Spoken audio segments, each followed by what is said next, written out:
Welcome, everybody. As you're signing on, we're going to get started in just a minute.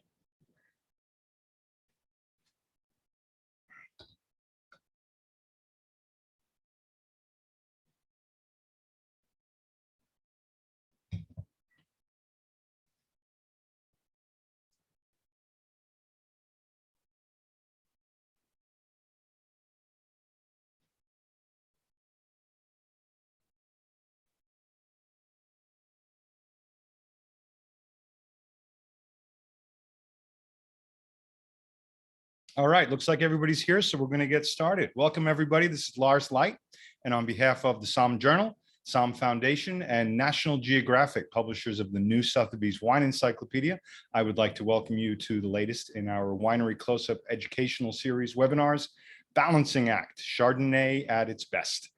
This is being recorded. We're on Facebook Live right now. There will also be copies and links of the recordings on sommjournal.com and sommfoundation.com. Printed recap will appear in the December-January issue of the Somm Journal. So if you don't already have a subscription, let us know, and we'll make sure you get one in time to see read the recap of this wonderful webinar. And there are other incentives for you to be listening in on besides the wonderful education. Thanks to the Somm Foundation, you have a chance to help back up some of your educational efforts. And I'd like to introduce Lynn Fletcher from SommFoundation to tell us a little bit about exactly how you can do that. Welcome, Lynn. Hello, Lars. Thank you. So many thanks to you and the Somm Journal and all of our panelists for allowing us this scholarship opportunity. So we're going to do a couple things here. Within 48 hours after the end of this webinar, everybody participating today, everybody joining us, will be entered into a random drawing for 8 accesses to SommGeo for 1 year. So we'll be announcing those in the next 2 days. And then you also have the opportunity to participate in an essay competition. First and second place will win a copy of the New Sotheby's Encyclopedia, the Wine Encyclopedia, and first place is going to receive a check for $400. So also within the next 48 hours, you'll receive an essay prompt with a question that you'll need to put some thought into and respond. You'll have about 6 days to enter your response, and then it'll take about a week for us to select the winners, and we'll notify you. So make sure you pay attention, be engaged, and good luck. Thanks, Lars. Thank you, Lynn. And also thanks to Somm Foundation, we have with us Greg Van Wagner, who is the creator, the mastermind behind SommGeo, which I always like to say it's Google Maps meets wine country. It's a fantastic program. And Greg is going to kind of drive the bus and show us where we're going around the world. But first, before we even bring on Greg, I have the great honor of introducing our guest host for today, who is going to be our tour guide on this wonderful journey and voyage, Andrea Robinson, who is as many of you know, needs no introduction as master sommelier, educator, extraordinaire, and author as well. So Andrea, welcome. It's wonderful to have you here. Have you back, I should say. Thank you so much, Lars. Great to be here with everybody. I see we've got people from all over the place and looking at the chat, and everybody's reporting in. So bonjour to Montreal and hello to everybody else. I am so excited about this panel because we all know and love, of course, Chardonnay, and we know that it is a wine that has a chameleon-like ability to express beautifully and yet variously, diversely across soils and across microclimates and terroirs, but also across processes. And we have a really great opportunity in talking to each of these panelists to kind of drill down on some of the elements of choices and environments and circumstances that drive stylistic expression of the Chardonnay in the glass. So we're going to be able to really have you come away with a great understanding of how that's done, how these wines differ, and therefore how exciting it is to be able to position that with your customers, because we all know, everybody knows and loves the Chardonnay wine, but they also like to try new things. And this is a market and a customer base that really loves that. So more so than ever, I think, especially as we go into kind of the next generation wine consumer, which a lot of us are talking a lot about. So with that, I want to first, I'll be introducing each of our panelists as we go. But I'm going to throw it right now over to Greg Van Wagner. I'm just going to say you're fortunate to have two other master sommeliers on this today. You have Greg Van Wagner from SommGeo, and then we'll also be talking to Vincent Morrow about the wonderful Burgundy white wine that we have. But let's bump it over to Greg so we can really go straight into this, because we're going to be zooming all over the world. And those of you who are considering entering into the contest, you really need to do it. You need to get the subscription to the SommGeo, because it really is, as Lars said, it's like Google Maps or Google Earth meets, amazing wine education. You're going to see that as we jump in. So I'm going to hand it over to Greg and take us first to our first stop, which in this case is Carneros. And so jumping on over to you, Greg. Andrea, thank you so much, and Lars and all the winemakers on the day. It's such a pleasure to be here. It's such a great group of wineries. And I'll be presenting the SommGeo tour, which is the one that we're showing today. It's part of a larger platform that has in-depth wine theory all around the world, downloadable maps, and a whole lot more. And so with that, we'll head straight into it. We have, out of our wineries today, actually 5 out of the 6 of them are coming from California, which I think really highlights just how well Chardonnay does in coastal California. And it's such like a desert island grape, right? It's one of the most versatile, and I'd argue that if winemakers all around the world want to work with an individual grape, then I would say it's a particularly noble one. So we're going to kick it off. We're going to be in Carneros first with Lloyd Cellars and Crevasion. We're going to go down to visit Wente in the Livermore Valley, but also in Arroyo Seco. We're headed down to Chalon Vineyard in the Chalon AVA, then Monterey, which is really a region that's made quite a name for itself with Chardonnay, and Metz Road, there by the Salinas River with their Riverview Vineyard. And then we're going to head back over to really the cradle of Chardonnay, over to Marceau, over to Burgundy. But we'll kick it off north to south and head all the way through right here in California. So we're in Northern California. We're just north of San Francisco. Carneros is an area that, out of anywhere in Napa Sonoma, the Chardonnay and Pinot Noir from there, it's really become the, a benchmark for domestic wines. We have the Home Ranch Vineyard. So basically, we have the San Pablo Bay. And if you think about California wine regions, many of the top spots for Chardonnay are close to these bays that are actually just inland, where they're not getting really the full brunt of the Pacific Ocean. And the first wine we're headed into, this is the Home Ranch Vineyard, where most of the fruit for the Lloyd Cellar Chardonnay comes from, right next to the Sonoma Creek. And with that, I'm excited to get into it and hand it back to Andrea. Great. Thanks, Greg. So let me introduce, without further ado, the eponymous Rob Lloyd. And you, I think, are actually in or adjacent to the vineyard, but welcome. And I'm going to just kick it off with, first of all, the big focus of this wine clearly is the San Giacomo Vineyard. It's an iconic Chardonnay, especially vineyard in Los Carneros on the Sonoma side. I'm going to jump into a couple of slides while you're talking, but first of all, Rob, welcome and say hello to everybody and talk to us a little bit about San Giacomo and what it's bringing to your bottling. Well, hello, Andrea. It's nice to see you again. You Been too. a bit. Yes, I am in a real vineyard, so the screen is not moving. But it's, San Giacomo's, I've been very fortunate when I started our label 13 years ago. You can tell I'm committed to the varietal because we started with just making Carneros Chardonnay. So I do love big Chardonnays.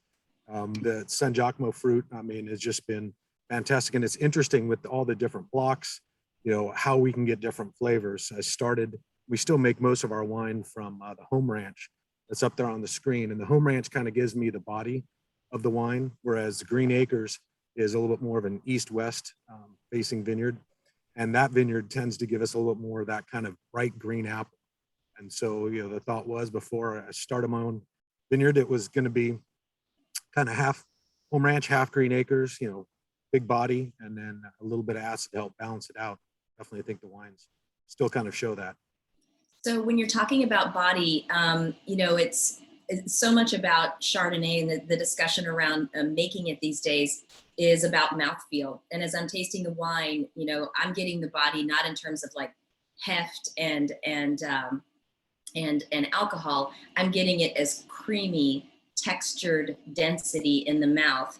How do you do that? What's the winemaking techniques that you're applying to get that structure and texture? A lot of that is through the secondary malolactic fermentation. And I'm one of those kids that went to Davis for my degree. And when I was there, I was trying to figure out, because I always liked big Chardonnays. California kid, and that was kind of what my dad drank. And so that's what, obviously I drank also. But I ran trials adding in L-malic acid, trying to make, these big rich Chardonnays. And then I started working with the San Giacomo fruit and realized, oh, I don't add anything. It's just all natural. So with the high malic content, with the clay soils that it naturally has, when you put it through that secondary bacterial fermentation, that's where you're really getting that kind of big mouthfeel. And that's what, to me, makes Carneros, pretty special. Well, I think I'm so glad you pointed that out, because I think people don't always think about the fact that when the fruit comes in, you've got acidity, total acidity, and sometimes the same total acidity can have a lot lower or higher levels of the malic component, right? Versus tartaric and some others, but those would be the main ones. So with the malic, if you've got the elevated levels, what you're saying is that once you've done the malolactic fermentation, you have more lees that are going to be contributing that creaminess. Am I getting that right? Well, you've got more of that lactic acid that, is going to be giving you that creaminess. You're getting Right. a little bit more of the, kind of buttery diacetyl aromatics also. And you don't have to go through 100% ml, but, for doing our style of Chardonnay, for kind of making a classic California Chardonnay, I do like getting it through almost 100%. Excellent. So then once you're bumping that, but at the same time, you've got this great sort of like mouth-watering kind of juiciness that comes in on the sides and keeps the salivation going.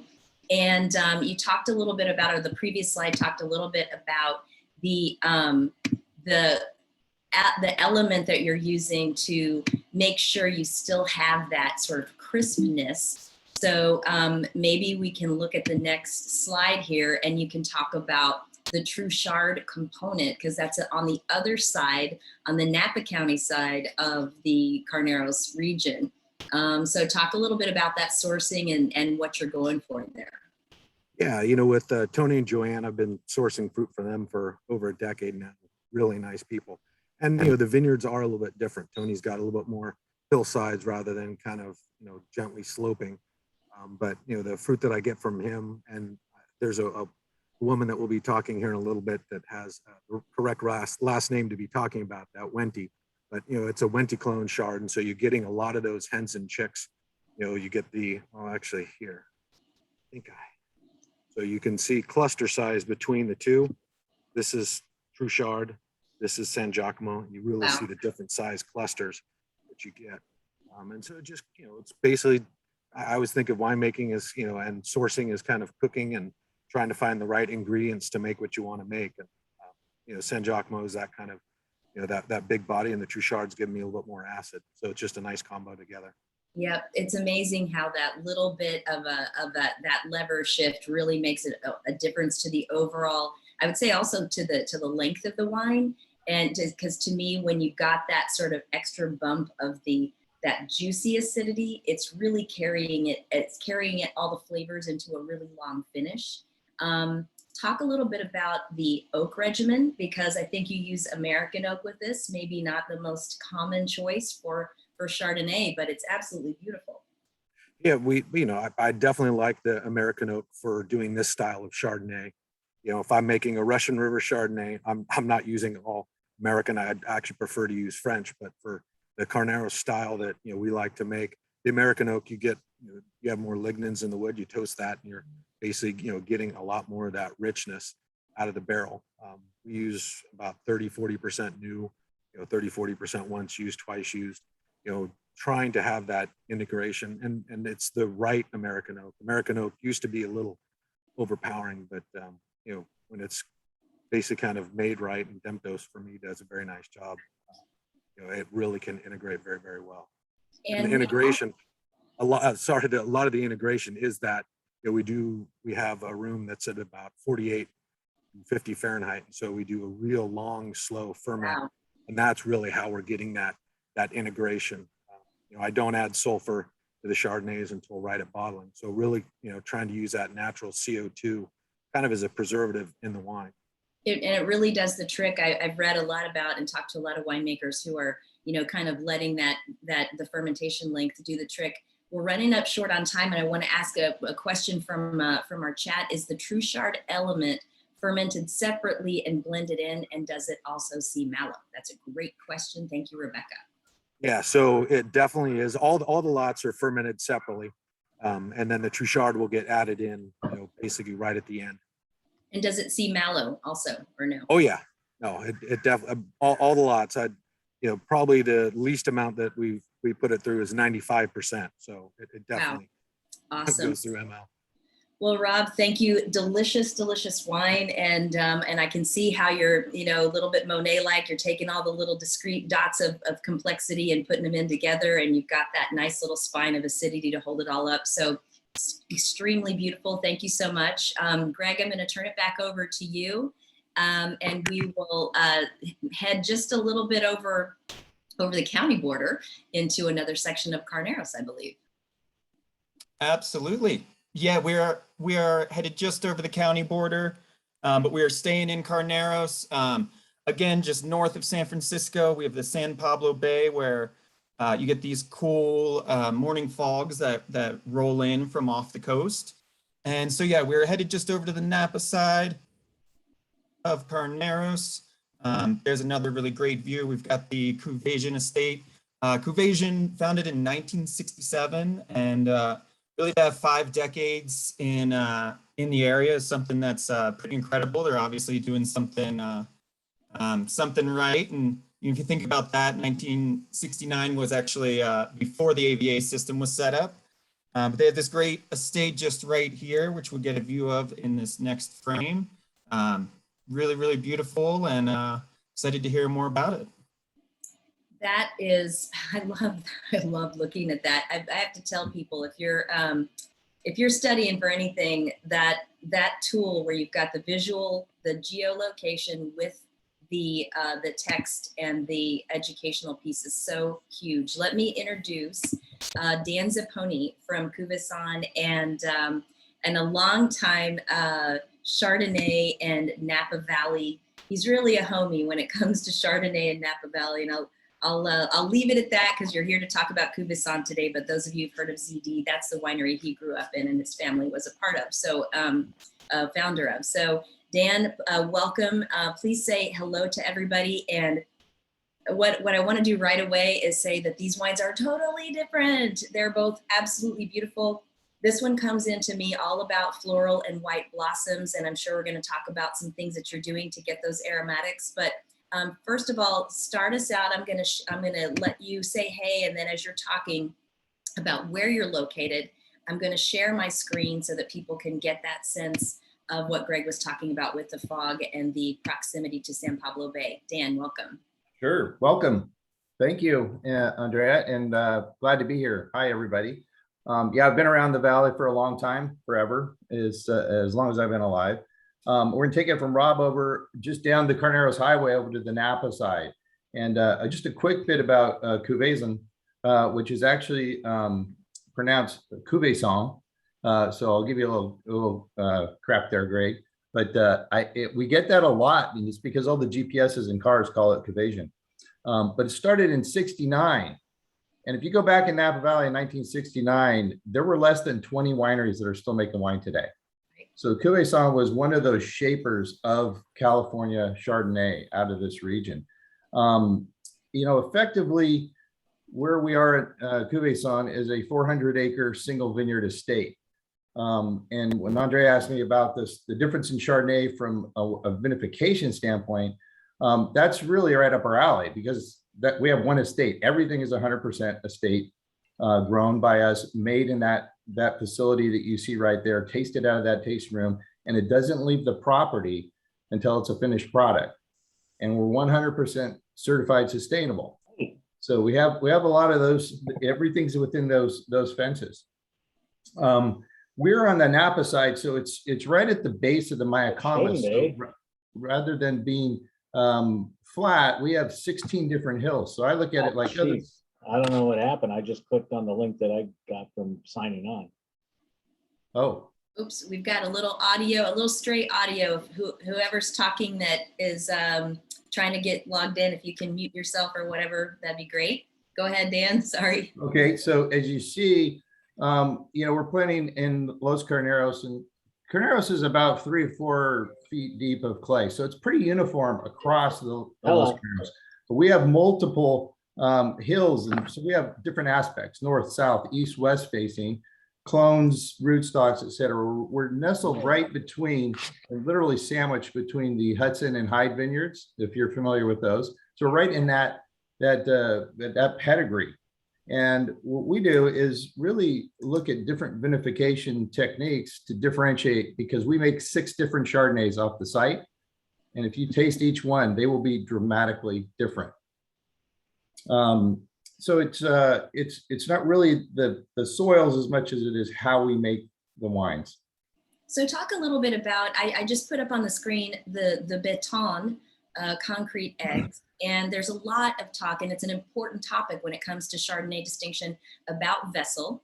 And there's a lot of talk about egg shape, and there's a lot of talk about concrete. Can you kind of break that down for people, as specifically what you're using it for and how it's impacting the Chardonnay that comes out of it, which I know is a blending component of this estate wine, but you're also making a selection out of that, which means that we all have to do a road trip educational stop in person to that tasting room. But talk about absolutely.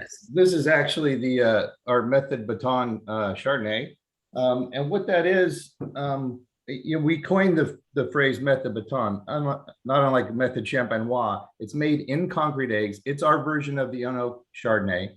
We tried a lot of unoaked Chardonnays in stainless steel, and quite frankly, those just don't work very well. And I don't like calling it unoaked. So we came up with Method Baton, and we actually stir it on the lees for an entire year. We retain the lees, and we reintroduce them to the next vintage. And the reason is because they're just starting to go through autolysis. And that's what we're looking for, is to bring that creaminess and that weight and that viscosity. It's a beautiful wine. It's very unique. It is a DTC only wine, but what happens is a lot of somms and restaurateurs come to the winery, they taste it. So we do have a little side deal where we ship it direct. So it's on premise in some places, but it's a really unique wine. It's a unique trademark concept, the Method Baton, which we really enjoy. So you're stirring the lees. I want to go back on 2 things. First of all, you said you're stirring the lees. Are you doing that actively, or do you use the vortex of the egg? Like sometimes people talk about how the egg sort of self-stirs. How do you handle that? You use the vortex of the egg in the initial fermentation because of the heat. And then we have a little tube that we introduce inert gas every day. And it's like those pool cleaners in the bottom of your pool, and it stirs the lees up, and then we let it settle back down. And we do that constantly throughout the year to really manage and build that creaminess. It's fantastic. And you still get this beautiful, even on the estate where I know it's just a component, this really aromatic purity. There's this lift, there's this kind of it's almost like as if you're sort of smelling like free run Chardonnay from pristine clusters just pressed. It's like just super pure and precise. And I think that's maybe an element that you're capturing here with that. Well, our estate, which is our distributed wine that you're tasting, is actually 20 different lots that we make. Right. And those 20 different lots have varying degrees of ML. Rob was talking about how he goes into that full ML. We keep it between 60 and 80%, and we vary that year on year because each year offers you something new. Right. But having such a big estate and having 20 different lots, we get very high consistency year in, year out of our California Chardonnay, which to me is hitting it right down the fairway. Mm-hmm. I believe if you push it too far into Burgundy, you're pushing it in the corner. If you're over manipulating it with oak and a little RS, you're pushing it in that corner. This is where California wants to be in this beautiful style. Not to say we don't make a very hedonistic of Chardonnay and a very Burgundian style as well out of the tasting room. Right. Let me ask you, so one other thing that you mentioned that I think everybody hears. I think we want to understand a little bit. You talked about bringing the lees from the prior vintage. It's almost, Lars, you're in Verona, it's almost like the Governo, or the method of passing the lees of the wine over the prior year's lees that they do in certain appellations in that part of Italy. Ripasso, yeah. Yeah, exactly. And so, thank you, Ripasso, thank you. And, but you're doing this to capture the autolysis. Now that's the breakdown of the yeast cells that really takes you into those textural complexities, but it seemingly also protects the wine in the sense that it gives it both mouthfeel, but also less need for sulfur, because it issues, manna proteins and things into the wine that let you sulfur less. So that is what is the character, and then we need to move on to our next speaker, because I asked my question too long. What is the character of the autolysis bringing to the glass?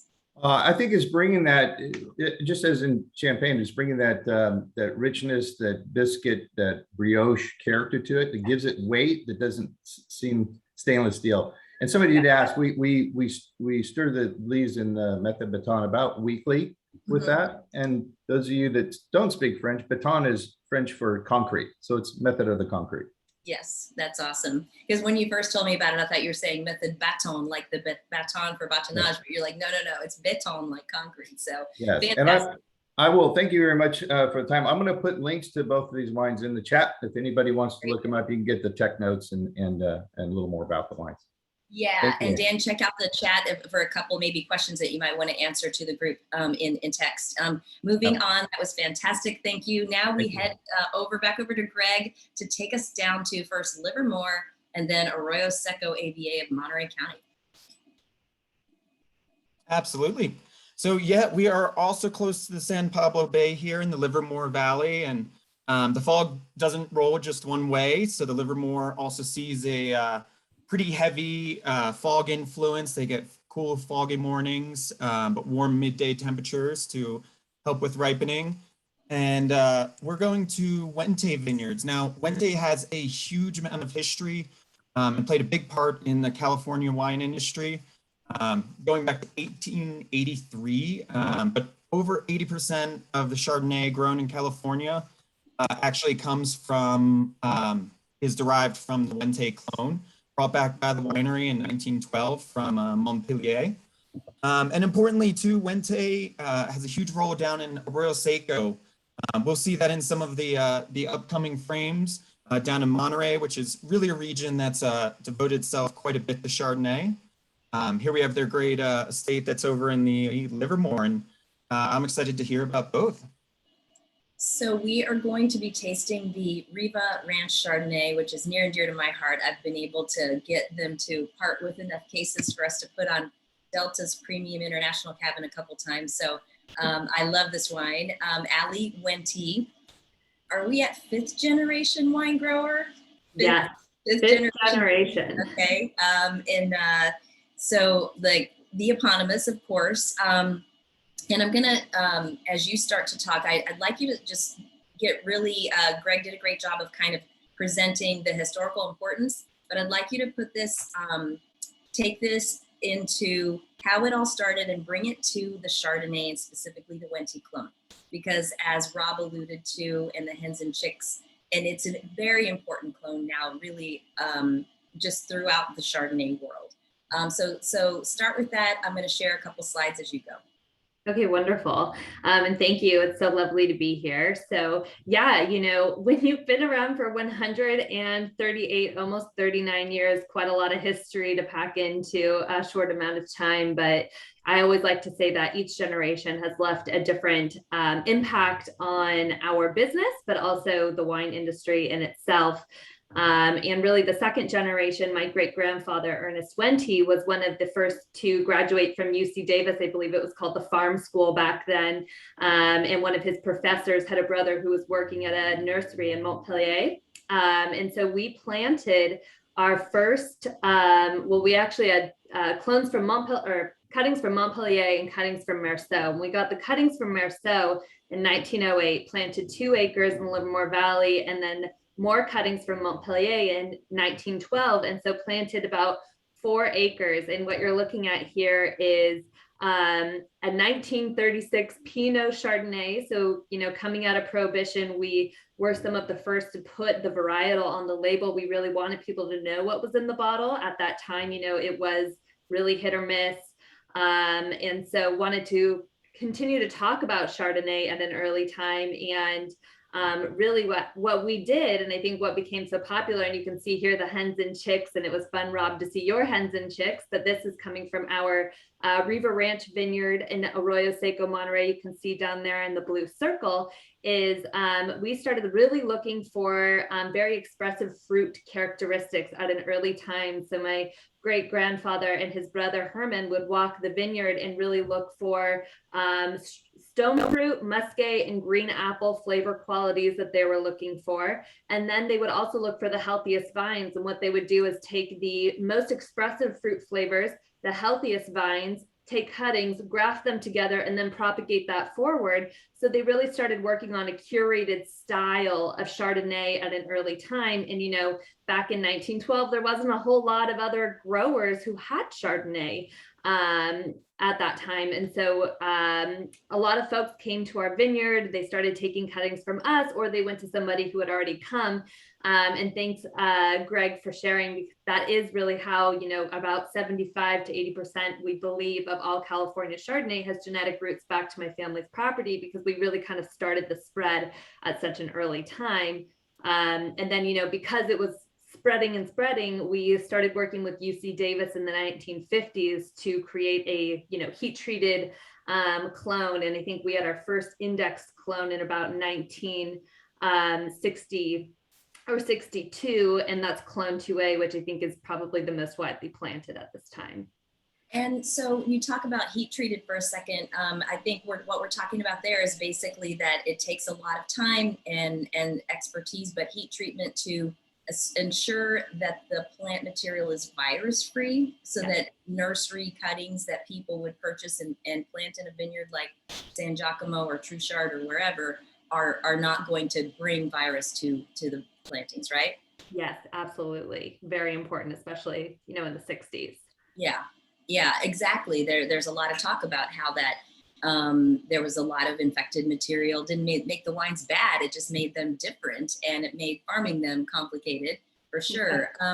It's funny, and I think fitting that you said that we're at, you know, that some of the original plant material comes from Merceau. We're going to be obviously visiting that region here shortly. And I'm getting this kind of like this sort of nutty base note in the wine, which I've always really loved. And I think it makes it also gives almost a little bit of a savory quality, which, you know, the beauty of barrel fermented California luscious stone fruited Chardonnays is that they're delicious to drink on their own, but that nutty base note also always brings me into the savory family. And I know you guys are big on the culinary scene, all right? Carolyn, your aunt wrote one of the early wine country culinary books, and she's just a force. Tell me a little bit about that and that flavor element and how you guys think about it when it comes to food. Oh yeah, absolutely. I mean, I think, again, when we talk about the legacy that each generation left on the business, the third generation, or the fourth generation, excuse me, my aunt specifically kind of headed our food and wine scene and founded a restaurant in 1980 that was very much farm to table before farm to table was a thing. I mean, we had our own cattle company, and we were using that beef to supply the restaurant. We had a, you know, acre garden that we were organically growing and bringing into the restaurant and pairing with our wine. So it's very much been at the core of what we do. But I think also, you know, in our winemaking style, we really like to honor the sense of place. And the Reba Ranch Vineyard Chardonnay that you're drinking right now, it's a single vineyard wine. It's coming from Arroyo Seco appellation, which also my Aunt Carolyn and my grandmother wrote the petition for that AVA in 1982. And so it is, you know, they were really kind of trying to set up what is that sense of place, and let's designate it as a registered AVA. And really what you get out of Arroyo Seco is this really strong, vibrant, more tropical fruit qualities. We make a Livermore Chardonnay and we make our Arroyo Seco Chardonnay. In Livermore, we're harvesting about 1 month earlier than we're harvesting in Arroyo Seco. And that's because of that really cool growing region. And what the extra time, that extra month on the vine does is really create these super concentrated tropical flavors. And so with the Reba's Ranch Vineyard Chardonnay specifically, we really like to complement that richness and fruit and expressiveness in the tropical notes with a more full-bodied, round, rich style of Chardonnay. So it is going through, 90 to 100% of malolactic. It is a blend of French and American. So we also use some American oak. And actually something that we like to do is put a little touch of Gewürztraminer in there, like 2%. That really kind of helps the aromatics jump out of the glass and create a really unique style. It's really cool. Yeah. And we've got like just a tiny bit of time left. So I'm going to ask you real quick to talk about sustainability. It's really a mantra for everybody on this panel and everybody in California winemaking. But I like that we're taking technology, but also the learnings of the historic past to make our farming sustainable for the future. And I see you've got a falconer here that obviously is used for critter control. Just take 20 seconds and tell us about that. Yeah, so we have a wonderful falconing program, and I'll just start by saying, we have about 3,000 acres of estate vineyards that we farm. We're certified sustainable in the vineyard. We're also certified sustainable in the winery. We've kind of always practiced it that way. The second generation, Ernest, believed that the soil was our insurance policy as a family business. If you don't take care of the land, you're not going to have a viable business to pass down to the next generation. Yeah. So, the falconer, I think, is a really fun way that we take care of the critter control, the pest management in the vineyards in a really natural way. This is Jaina. She works sun up to sundown with her birds. And they're really fantastic and beautiful to see out there. We also have owl boxes on the property. And then, technology, I think, is going to be a huge part of sustainability in the future. What you're seeing here is the Monarch tractor that is zero emission and can be driverless in the vineyards. And we were an early partner with them and let them practice and kind of figure out their technology on our property. So I think we had actually the first tractor that they released to a partner was to us. So it's just, we have a strong commitment to continuing to take care of the land, take care of our business, take care of our employees, our community. And that's all a part of sustainability. That's something we're really proud of.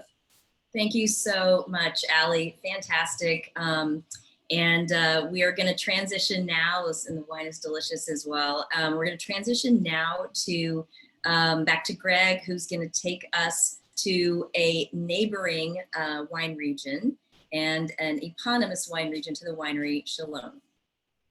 Greg Van Wagner, because then our winemaker guest is also Greg. Absolutely. Yeah, so we're headed down to Monterey. And one really interesting part here, we have the Monterey Bay that you can see just at the mouth of the Salinas River. And this is as deep as 2 miles deep and very cold water. So it's pretty rare to see that deep and that much cold water just so close to the land. In Monterey itself, right here in the yellow, that's Arroyo Seco, where the previous Reba Ranch was from. But we're headed to the Chalon AVA, right near the Pinnacles National Park. It's in Monterey, but it sits above the fog line.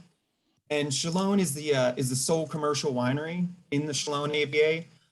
They often get 40 to 60 degree temperature shifts. And one thing that's really interesting in this area too is they have quite a bit of limestone, which I think is really, once you look at United States wine, is pretty rare to see. And now we have really, really beautiful view of the vineyard right here. And with that, I'll hand it back to Andrea. Awesome, thank you. So Greg Van Wagner, thank you. I'm going to introduce everybody to Greg Freeman from Chalon Estate. It's the first California winery that I ever visited. And so you said it's a little off the beaten track and you don't get as many visitors as you'd like. I found my way there because we've had the Chalon Estate Chardonnay on the wine list at Windows on the World for many, many years. So Greg, the other Greg Van Wagner did a great job of introducing some of the elements of what's unique about the estate. I'd like you to take us into where you're at from an elevation perspective. I'm going to show a couple slides and then we're going to get into the soil as well. but also vine age, which is something that not that many California winemakers get to talk about. And so let's start there. Let's start with the Chalone AVA and specifically the varied topography and where it sits from an elevation perspective and how that impacts your conditions. Greg mentioned the cold influence of the Monterey Bay. And so I'd like you to take it from there. Thank you, Andrea, and good morning, everybody. Great to be here. I have so many things I could say about Chalone. I don't even know where to start, but I'm new up there. I've only been there. I started at the end of February, so this is my first harvest up there. So I'm learning everything I need to learn about Chalone this year. This is my first harvest there. Everything is going great. You know, I was across the valley for 15 years over at Han, and so I very much see a lot of my, you know, this winemaking from the point of view from across the valley. And as Greg Van Wagner said, you can't really overstate the impact the Monterey Bay has on the Salinas Valley. The cold, freezing cold water is generating all this fog that just sort of shoots up the valley every day. And whereas the Santa Lucia Highlands is a little more bathed and marinating in the fog from the early morning hours into around lunchtime, Chalone, actually from this photo, you're looking across the valley at the Santa Lucia Highlands and Arroyo Seco in the background. So here you can see that we're just sort of right above the fog line, and this is really what it looks like every day for the last 3 months. I drive out there in the thick fog coming from Monterey, Carmel area, and I drive through the fog, and then right when I get to the winery, I kind of like shoot up through the clouds. It's really extraordinary. And, you know, all that early morning sunrise, since the sun comes up, it's getting sun. So very different. It sits above the fog line. It's not as windy as the valley floor. It's not quite as cold as the valley floor. Whereas most of the rain from the ocean, any moisture and rain sort of smears itself all over the Santa Lucia Highlands. By the time that it makes it across the valley to the Gavilan Mountains, it's just dry. So not much rain. In addition to all that, there's this unique limestone deposit, geologic sort of strata going through the vineyards. So there's these pockets of limestone. There's these little rolling hills, like tiny little bitty hills that are kind of rolling all over the place with vineyards all over them. It's really an unbelievable property. Yeah, We've got a cool image there of some of the soils. You're also seeing some of the rolling topography there. But so the limestone, I mean, we talk about that. It's a, you know, usually like ancient seabed deposits of microscopic and slightly larger crustaceans, essentially, that, you know, after pressure become this sedimentary, you know, a lot of times very white, but sometimes not rock like you're showing there. What do you think? This is the first time I'm getting, as I go into the glasses that I'm tasting it, I'm getting a little bit of that like salty salinity, which I associate with limestone soil when I taste it in Chardonnay. I mean, you're just getting your arms around this, but is it different now that you're in limestone from Han, Santa Lucia Highlands? Do you get what I'm talking about? Is there something else, anything else in terms of texture or structure that comes from the limestone?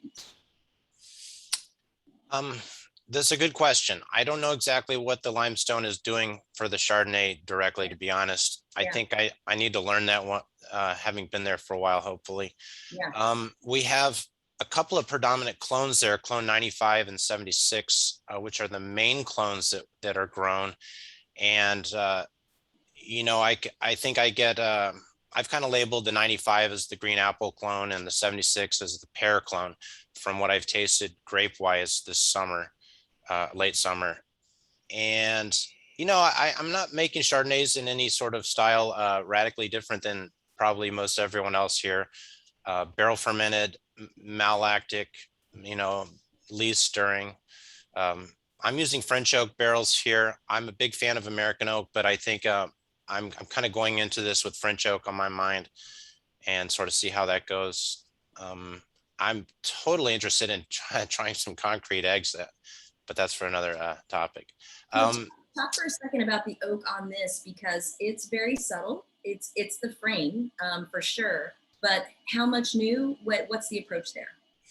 I think that 30 to 40% new French oak is probably going to be appropriate for what we got going on up here. You know, certainly love to show off the terroir and the uniqueness of the site without burying it in oak. But, you know, oak is a magically delicious part of it. So I like having that in there. You know, try and find that balance between it being oaky and wonderful and delicious without it sort of masking the Chalone character. Right. And you talked about that earlier when we were just jumping on and checking all of our sound. You talked about that the harvest was really cranking and pumping along, and a lot of your neighbors, including Casey, who's going to be coming up here, are sort of a few weeks behind you. Do you think that's because you're above the fog line, and so are you getting more sunlight hours and radiant photosynthesis on the vines than your neighbors? I think that's got to be it. It's really hot up there, and it's starting to ripen from the moment the sun comes up. It's just ripening away. You know, in hindsight, I probably should have started harvesting a week before I actually did. We had a couple of really hot weeks there, and everything just got ripe right away. Right. The Pinot and the Chardonnay. So it's all coming in thick and fast, and we're just trying to keep up. But probably in hindsight, it wouldn't have hurt to maybe gotten going probably April 20th or August 25th. But hey, that's part of the learning process. Right. We do have these really old vines there. Yeah. You know, I know this isn't about Chenin Blanc, but we've got Chenin Blanc from the 1919. They planted these vines, and the Pinot Blanc from the 60s, and Chardonnay from the early 70s. So it's amazing. It's like a heritage site out here. Yeah, amazing old vines. And with that in mind, you talked about having tasted, having to, you come in March and they say, oh, we need to make a reserve. So find the barrels and blend one for our reserve for the next release. And with very little experience, and you told me that you tasted the wines that you ended up selecting, or the barrel lots that you selected. Your vineyard manager said those frequently make the cut. And so, it feels like you're going to learn fast that your vineyards do have an expression and a distinction plot to plot within the estate. Is that right? They do. And when I showed up, one of my very first tasks was to set aside some barrels for the reserve program. And I just sort of went through and tasted barrels for a couple of weeks. And sure enough, the ones I picked were the ones that the vineyard manager historically said went into the reserve program. So they really did stick out. And to get to know all these vineyard blocks, I don't really know how else to do it other than I'm harvesting every clone and every block separately, bring it all in separately. And no matter where this wine goes, I'm pulling aside 2 barrels, neutral barrels, and sort of setting them aside.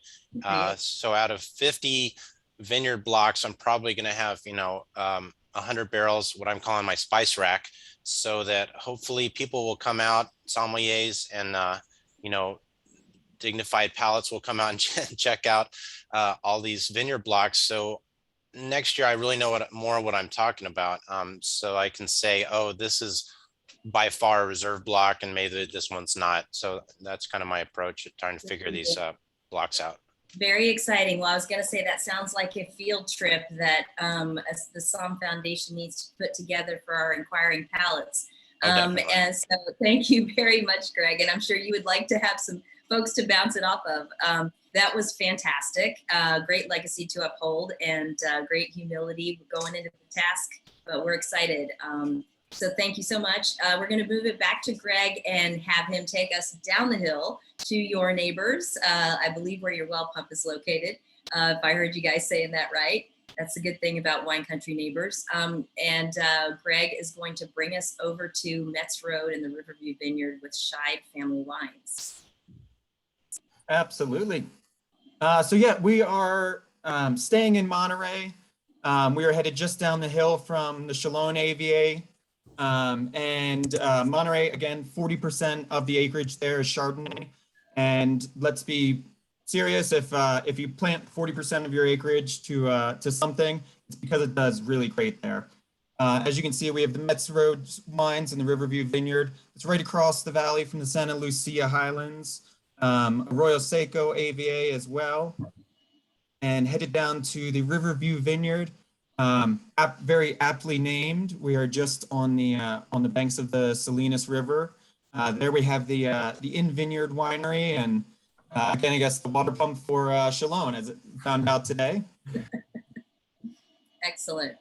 Good deal. Thank you, Greg. So I'm introducing then with this Casey Di Cesare, and I hope I'm saying that right. I know from an Italian perspective, Lars will probably tell me I'm close, but I don't know if my American compatriot pronounces that way or not. So you can introduce yourself, say I am, and tell us how to really say it. And then take us into, first of all, Scheid Family Wines, sustainability credentials that are, really just exemplary in the industry. But we've got a very special wine to talk about here and a very special approach being taken to it. So fire away, Casey. Thanks, Andrea. You actually said it just the way my grandpa would say it, so you did good. it right. Yeah, I skipped a generation. His father says DeCesar because he wanted to be American when he first came over. So I go back and forth, but you're perfect. Thank you. Okay. So yeah, I'm gonna be talking about Metz Road in particular today at a Riverview Vineyard, which is really the kind of crown jewel of Scheid Family Wines in terms of Burgundian style Pinot and Chards. But in terms of Scheid as a company, we've made a lot of strides. All of our vineyards are sustainable. We've been herbicide free for the last 3 years. We're currently transitioning all of our vineyards to organic, which by 2025, we're kind of doing in stages. We have one vineyard that's already organic that just brought the fruit in last week for, and we have a wind turbine that actually powers our whole facility, and then the equivalent in another 125 homes in the area. So sustainability, just like Wente and everybody else in this panel, it's a really big deal for us here, and it's a great part of being on this team. Excellent. So take us to the Riverview Vineyard. You said it's the crown jewel. I can see that, but talk about why. What's special about it? Sure. Yeah. So that vineyard for us is our second most northern vineyard, and with its location being kind of the eastern side of the Salinas Valley. Greg had referred to that fog that rolls in every morning, and we get a lot more exposure in terms of sun and wind too. So talking about that blue canyon of the Monterey Bay, that's super cool. And then you've got hot, Paso Robles, which is down the valley, about 100 miles almost. We're about 50 miles to our production facility. That hot air brings the cool air through the valley, and in the afternoon, starting around 2 o'clock, we're 20 plus mile per hour winds potentially through here. And that actually shuts down the vines in terms of photosynthesis, which extends our growing time. So, where Greg was finishing up, what it sounds like, we're probably a week away from really our bulk starting of harvesting Chardonnay in particular at Metz Road, that our little winery out there at Riverview Vineyard. So you mentioned we'll about be picking that through. And Greg made the distinction, said less wind, being familiar with those conditions, and you said it shuts down the vine. So, and my understanding is that the stress of the wind basically keeps they kind of close up their transpiration cells, and so they're not releasing moisture, which is good, but they're not also photosynthesizing. Is that right? So they're slowed way down. Yep, exactly. Yeah, so all those contribute to that extended growing season, which delays us from, literally just up the mountain. You turn up the road from Riverview Vineyard, you go right up the hill, and that's Greg right at the top. Yeah. We're right at the bottom of that, right below him there. And then there's in the slide, I want you to speak to, if you've thought about it at all, the notion that it's alluvial with decomposed granite, which would make it more of an acid soil, right? Relative to, say, a limestone. Have you given a lot of thought to how the soil pH drives this wine style? Because I'm getting a little bit of that sort of that savory quality that I was talking about with Allie's wine. Also in the middle, it's got the luscious tropical fruit that you associate with, kind of that Monterey profile. But tell me, do you think the soil is contributing to that savory piece? Yeah, I mean, I think it's definitely a part of the equation. This brand is all about terroir, And so capturing what the soils are doing, what the climate is giving us, and also what makes this brand in particular special is we are really trying to get that terroir. So in congruence with all that, we're doing a fully native yeast fermentation. And so all those things are contributing to what that style of this vineyard is giving you and contributing to everything that you're experiencing. Okay, so native yeast, sometimes people call it wild yeast or indigenous yeast. And so what that means, though, as a practical matter, is that essentially the yeast populations that are on the fruit and in the vineyard and on the equipment, be they, windborne or still there or whatever, are responsible for the fermentation. And correct me if I'm wrong, but usually it starts out with yeasts that aren't traditionally used for wine, non-Saccharomyces strains. And when they're good, they're great, apparently, because they introduce complexities, but it's something where you have to manage it, or at least you have to make sure that it progresses. And then is it right to say that the Saccharomyces also are native and they start to take over when the early guys poop out, but you get more complexity when you have different critters in there responsible for the fermentation? Is that right? Yeah, absolutely. That was a great sum up of kind of what's happening. So with our in-vineyard trailer that we put out there, we wanted to get no influence from commercial yeast. You can see our, as Andreas talked, our Taj Mahal out there, quite a beautiful setup, a slab with a trailer. This has really been a study in native fermentation for us. And so what we'll do is we'll actually send out samples to external lab ETS to do, it's basically DNA fingerprinting. So we're figuring out what are the non-Saccharomyces yeast you referred to at the beginning of fermentation, and then how many Saccharomyces yeast are going throughout fermentation, how many are in the middle, how many are at the end. Traditionally, in a commercial yeast fermentation, we do plenty of that at our other facility. Both make great wines, just stylistically different. But in a commercial yeast fermentation, you'll bring the fruit in and then inoculate pretty quickly. And that one strain will then dominate and complete the fermentation and do its job. With a native fermentation, you get a lot more influence from the non-Saccharomyces yeast because they don't survive in high alcohol environments. So once your Saccharomyces start taking over, those guys die off. But what those do contribute, as you're referring to, and we've identified a lot of different, and each year is actually a different microflora in terms of non-Saccharomyces and Saccharomyces, from Pichia strains, Meshnickovia strains, Tulaspora strains, in different combination. Each of those, as you said, can contribute to a different complexity in mouthfeel as well as aromatics. At the start of fermentation with a lot of non-Saccharomyces, you're actually getting a whole component of fermentation with a large biomass, which then dies off. And as we talked about, lots of lees and lee stirring, that increased biomass can contribute to more monoproteins, polysaccharides. So this wine that you're tasting in particular, we don't go through malolactic fermentation. We like to leave that kind of crisp acidity to express the region, but we're getting a nice richness, which is really coming from that lee stirring, but also what those lees are coming from is a large component is from those non-Saccharomyces at the start of fermentation. Right. So as they're autolyzing, we've used the word yeast autolysis, as they're breaking down, they're putting these micro components of complexity into the flavor profile and the texture, right? Essentially, it's yeast guts. It's what's contributing to all those monoproteins, polysaccharides. And so what's been interesting for us too, not only that's giving us richness, they also can potentially unlock other aroma compounds. Right. And so throughout the fermentation, we're tracking how many Saccharomyces are doing the fermentation. So mid-ferment, you expect to see a good number. We see 16 plus per fermentation.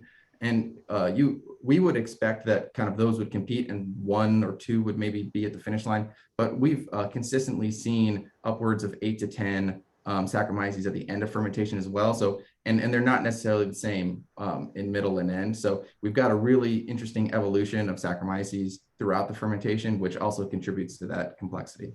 Sounds like a great UC Davis paper for somebody to focus on. Casey, thank you so much. That's super interesting. Please check out the chat. There's a couple of interesting questions for you. I'm gonna move it back over to Greg and Sure, thank to you. take us to the mothership of classic barrel fermented Chardonnay, Burgundy in France. Yes, we're headed over to the cradle of Chardonnay, Burgundy. We have the, you can see just as a line here, Chablis. We go into the Côte d'Or, Côte Chalonnais, Mâconnais, Beaujolais, and all the way down on this eastern flank of France. And side by side here, you can see all of the villages lined up. We have the Côte de Beaune, definitely the top area here. We have Meursault, Poligny-Montrachet, and Chassagne-Montrachet, just in a line side by side. Meursault, always known for a really high percentage of domain bottlers. Some aspects of that likely point to a lower water table there. You could build cellars easier. But there's no Grand Crus in Meursault, and about 25% brings up the big importance of and Narvaux and Le Georges de Narvaux. I know Andrea and Vincent are going to talk more about the town itself, Meursault. Not pulling up at the moment, but yeah, excited to hear more. Excellent. Thank you, Greg. So I love and excited to introduce my neighbor, although we've got you bookended at the moment. I'm on the East Coast. Vincent Morrow, Master Sommelier. He's the wine director and guru at Press Restaurant. But he today is speaking on behalf of Domaine La Tour Giraud, a classic Meursault producer. And I'm going to show a couple slides as you start to talk with Vincent. Say hello to everybody, and then take us straight to what it is about Burgundy. That's the distinction. Obviously, we talk about the soil, we talk about the terroir. Can you frame that up for us? Sure. Then I'll say, first of all, thank you so much for having me, everyone. I'm sure you've noticed I'm not a winemaker, at least not yet, perhaps in the future. And I came to this on behalf of, as you mentioned, the Glancy Wine Education Foundation, which offers scholarships to underrepresented and financially challenged wine professionals to take classes through the San Francisco Wine School.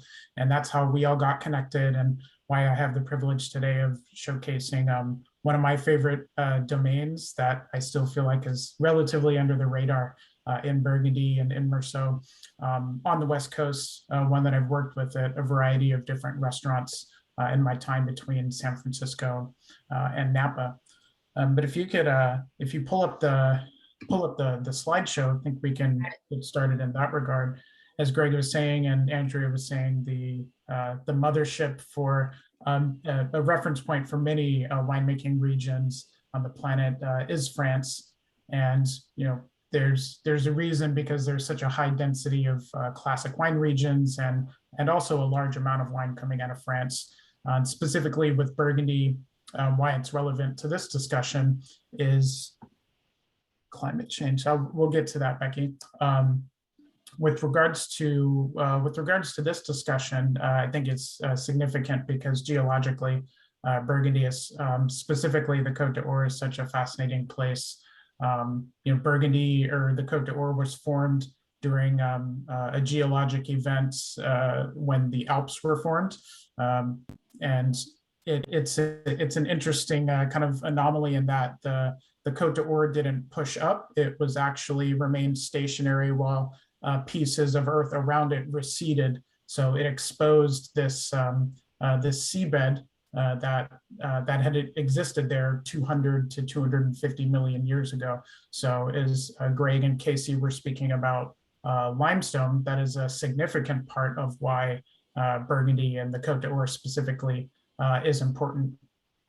In terms of Meursault, as Greg mentioned, with the lower water table, that in turn with the negociants not necessarily selling much Meursault and instead focusing on Poligny-Montrachet and Chassagne-Montrachet, Meursault kind of by default had more growers and also had more growers aging wine in their cellars. Now, of course, much of that is different today with air conditioning and above ground temperature control. But historically, Meursault took on more of a richer, broader character because of its aging process in the cellar. And so if we have, like, as I'm tasting this, and we've got now the image on the side here where you said they don't have Grand Crus, but if you look at the left third of your map that's really nicely labeled, you see that strip of Premier Crus, the Perrier, Geneviève, Orzo, and then we've got this wine, the Les Narvaux, Les Gorges de Narvaux, coming from this upper, so that's higher up the slope, correct? And a little bit cooler relative to the Premier Cru band, is that right? Exactly. So, throughout the Côte d'Or, it's this kind of perfect middle band of vineyards where we see the large majority of Grand Crus and Meursault, the Premier Crus, because typically at the top of the hill, there's not enough topsoil for vines to really get enough nutrients and dig far down enough into the water table. So you'll usually, and again, this is a generalization, but the wines from the top of the hill can be a little bit thinner, not as complex, more acid driven.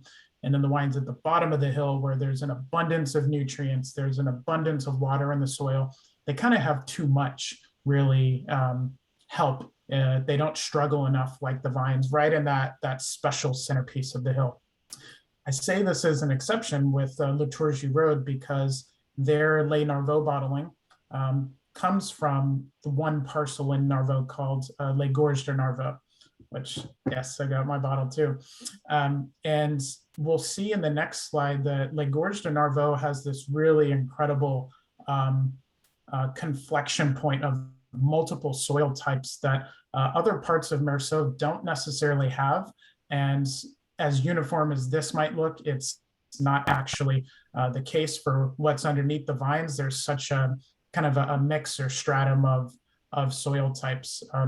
And you'll see that it's separated from Geneviève right below it by a fault line that consists of the Comblanchian limestone, which is that impenetrable, extremely lacking in its water absorption, and just something that vines can't grow on unless there is fissures in the soil or there's enough topsoil for them to do so.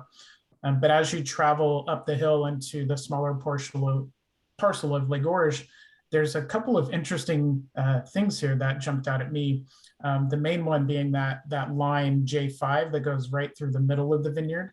There's actually iron in the soil. There's iron pellets that formed during an anoxic or a period during the Jurassic limestone era where there wasn't oxygen, so much of the sea life died off, and then you started to have iron formation.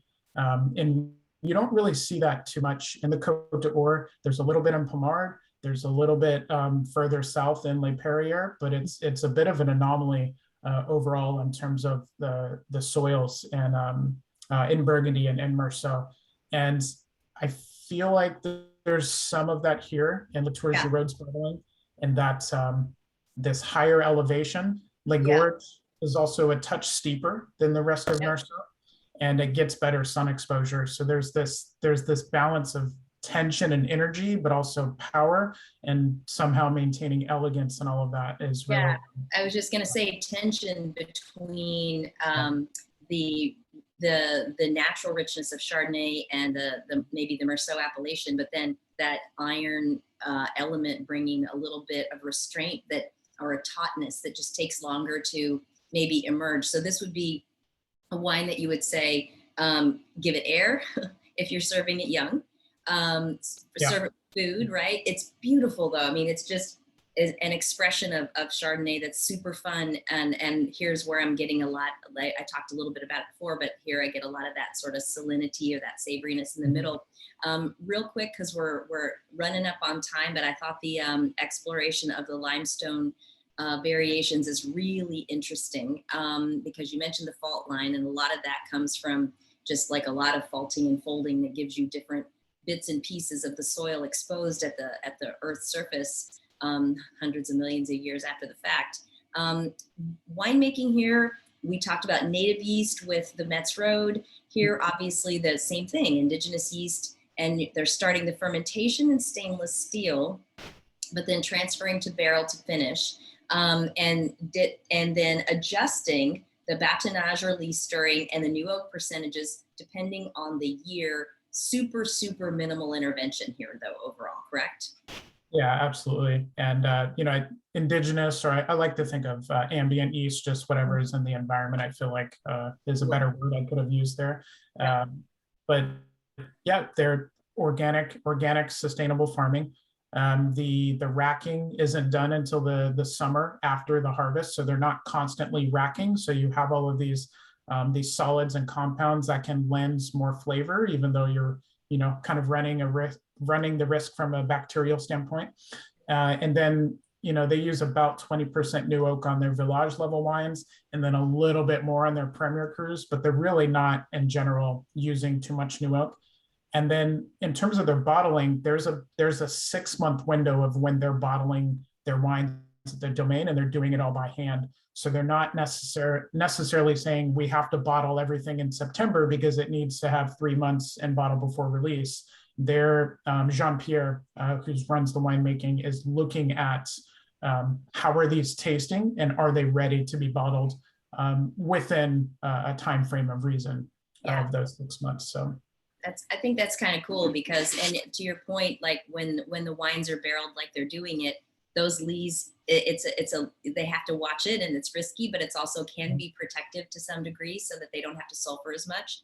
And I know everybody's headed that direction. We've heard these themes a lot here. We've talked about the sustainability. We've talked about the very careful and deliberate and thoughtful management of lees and approaches to vessel that are very much tailored to the block, and generally a lot also about soil source and where that fits. Elevation has been also a theme that's really across the board been a big deal here. So I think we've come away with some pretty cool themes of the overall approach to Chardonnay and accomplishing its capabilities, which are extraordinary. We haven't talked about things like Chablis or Champagne, right?